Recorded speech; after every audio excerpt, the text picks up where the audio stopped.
mengenai jika memang ada semacam ancaman yang diberikan atau memang tertuju oleh tenaga medis sehingga memang pihak rumah sakit atau tenaga medis ini seperti memang perlu untuk melaporkan hal-hal ini ke pihak kepolisian. Ya, silakan lanjut lagi tadi, Pak. Iya, ya, kaitan dengan itu saya kira harus dikualifikasi mengenai keseriusan ancaman. Kalau ancamannya itu biasa-biasa saja, saya kira diselesaikan secara kekeluargaan saja.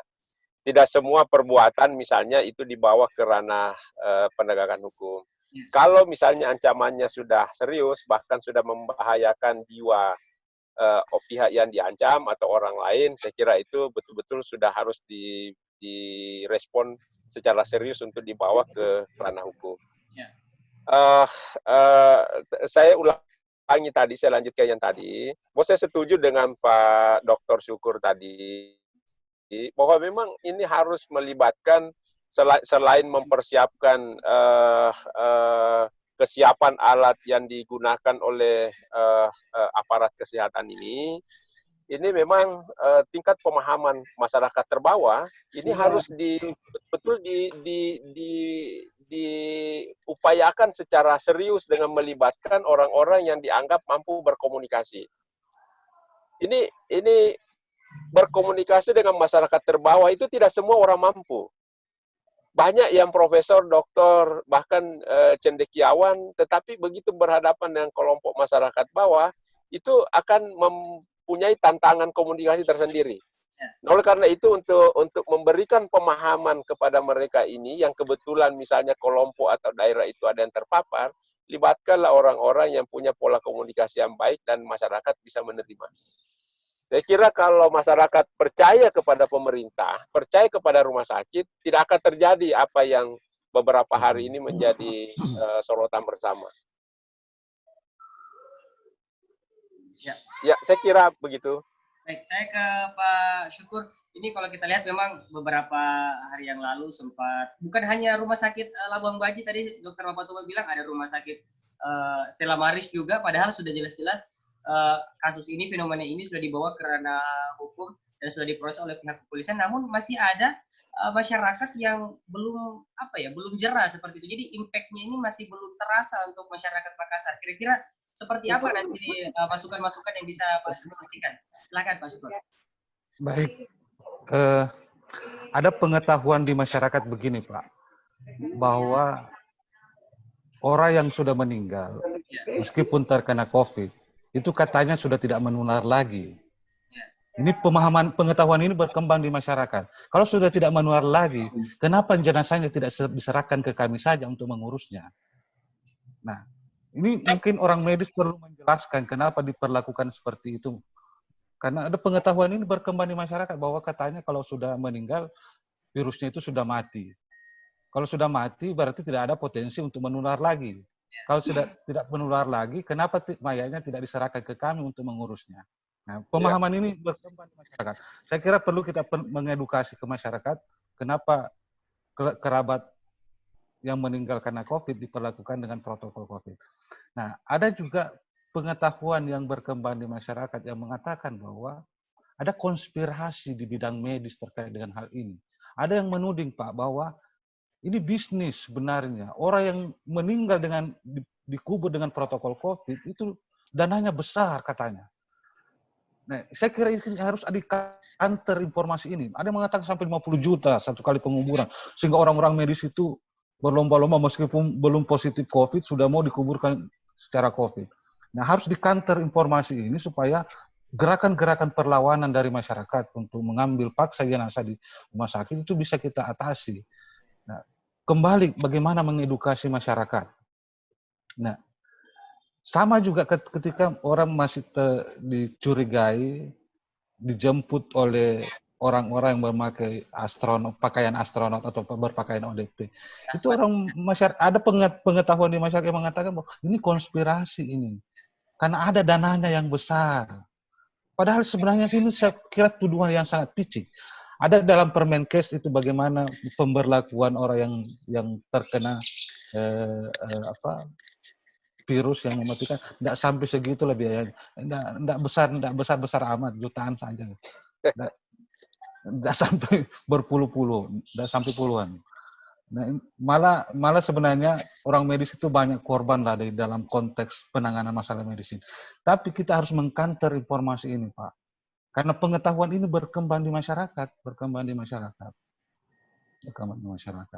Saya kira itu pencegahan bagaimana kita melakukan counter opinion terhadap pengetahuan-pengetahuan salah yang berseliweran di masyarakat, yang mencoba melakukan pengetahuan tandingan terhadap pengetahuan yang dimiliki oleh para medis.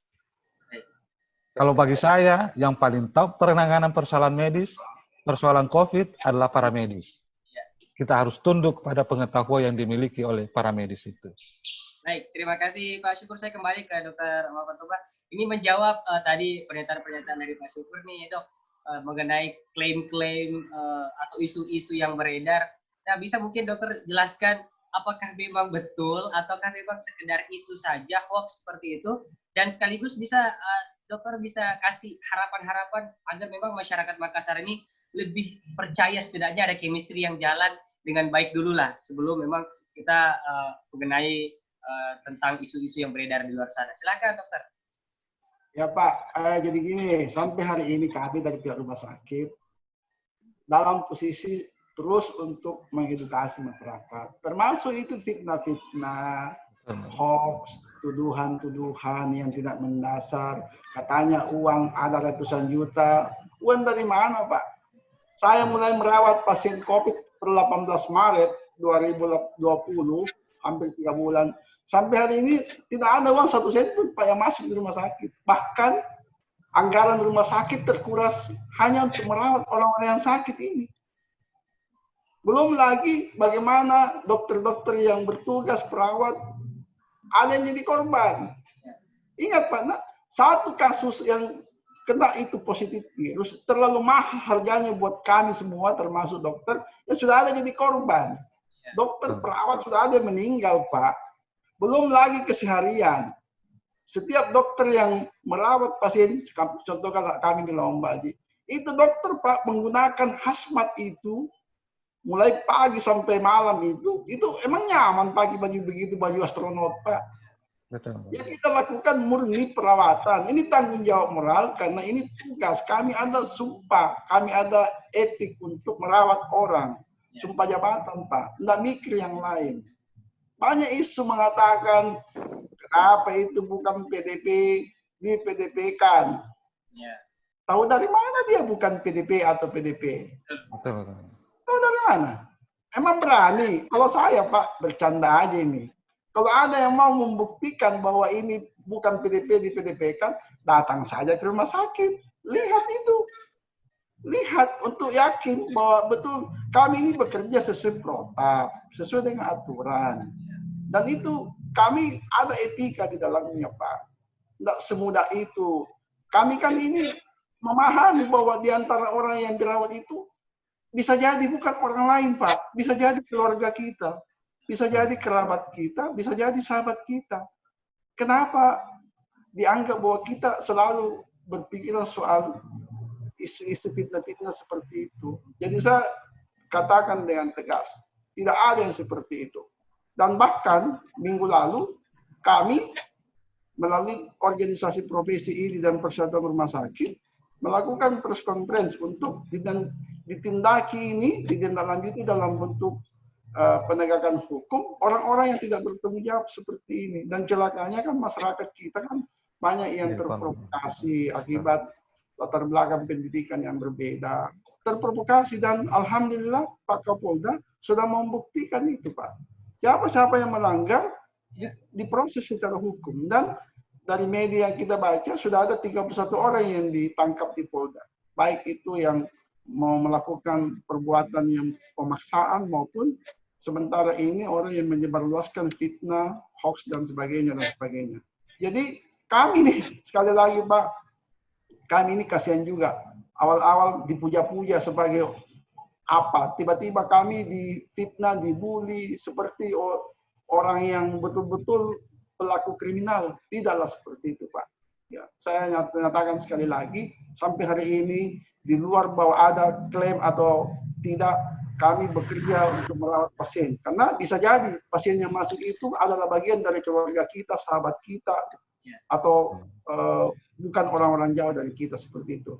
Dan ini perlu Pak momen seperti ini melalui media televisi yang dilakukan Seledes, jangan henti-henti untuk menyampaikan pembenaran ya, untuk bahwa kita bekerja semata-mata karena sumpah jabatan. Ya, saya kira begitu Pak. Baik, terima kasih Dr. Papatowo. Saya terakhir ada tambahan untuk Mas Syarif mengenai isu-isu yang beredar di luar sana untuk hukum-hukum yang memang berlaku di Indonesia, silakan. Ya, saya kira penegasan saya adalah atau poin saya adalah bagaimana membangun kepercayaan di tengah publik ini. Ya. Saya kira apa yang terjadi beberapa hari ini di Makassar itu adalah reaksi terhadap ketidakpercayaan publik terhadap penyelenggara kesehatan kita. Oleh karena itu apa yang semua dijelaskan oleh Pak Dokter tadi itu harus sampai kepada publik dengan memilih media-media komunikasi yang efektif. Kalau perlu ada tadi Permenkes yang memuat mengenai pembiayaan penanganan medik terhadap pasien COVID itu kalau perlu ditempel di kelurahan-kelurahan atau di tingkat organisasi masyarakat terbawah kalau misalnya isu yang dikembangkan itu adalah isu mengenai keuangan. Ya. Kemudian kekaitan dengan kendala yang disampaikan oleh Pak Dokter tadi mengenai salah satu penyebab lambannya keluar kepastian hasil swab itu saya kira persoalan serius yang harus benar-benar dipikirkan dan diberikan jalan keluar oleh pemerintah. Saya kira pemerintah, kalau tidak salah, Presiden sudah mengumumkan sekian besarnya anggaran yang disiapkan untuk penanganan COVID ini.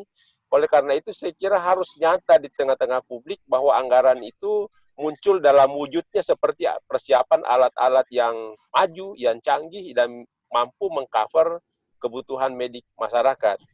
Saya kira informasi seperti Pak Dokter sampaikan tadi mengenai keterbatasan itu dengan informasi yang disampaikan oleh pemerintah pusat mengenai jumlah anggaran yang besar, ini kan tidak nyambung.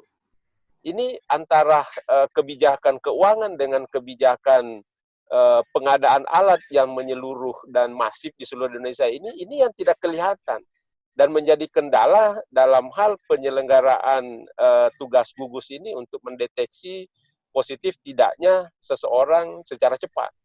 Nah ini menjadi potensi persoalan yang sekali lagi kalau ini dibawa masuk ke ranah hukum, bayangkan kalau orang diadili misalnya dengan menggunakan pasal 212, 214 dan seterusnya tadi itu, sementara pada saat peristiwa itu terjadi, hasilnya secara medik belum keluar atau belum ada. Nah ini kira-kira pegangannya apa? Hanya praduga seperti yang Pak Syukur sampaikan tadi, bahwa kalau misalnya seseorang sudah dimulai diperlakukan dalam prosesi COVID, maka semua perlakuan kita harus tunduk pada protokol kesehatan yang mengatur masalah COVID-19 ini. Ini masih debatable, belum mengandung kepastian baik dari sisi medik maupun dari sisi hukum. Saya kira faktor-faktor ini harus menjadi perhatian kita. Kemudian kita jangan berhenti berdoa supaya wabah ini cepat selesai, cepat hilang di tengah-tengah masyarakat kita, dan kehidupan kita kembali normal. Terima kasih. Baik, terima kasih Bapak Syarif Sekari selaku praktisi hukum, dan juga Bapak Dr. Muhammad Syukur, ini adalah sosiolog Fakultas Ilmu Sosial Universitas Negeri Makassar, dan juga ada Bapak Dr. Andi Mapatoba dari Direktur RSUD Labuan Bajo yang telah bergabung bersama kami memberikan memang hasil keluh kesahnya sebenarnya ya, karena memang banyak masyarakat di luar sana ini kurang mempercayai lagi tenaga medis, padahal memang perjuangan tenaga medis ini luar biasa untuk mengorbankan dirinya agar bisa menyelamatkan banyak orang. Baik, terima kasih, saya Ade Febrian pamit undur diri. Assalamualaikum warahmatullahi wabarakatuh. Waalaikumsalam warahmatullahi wabarakatuh.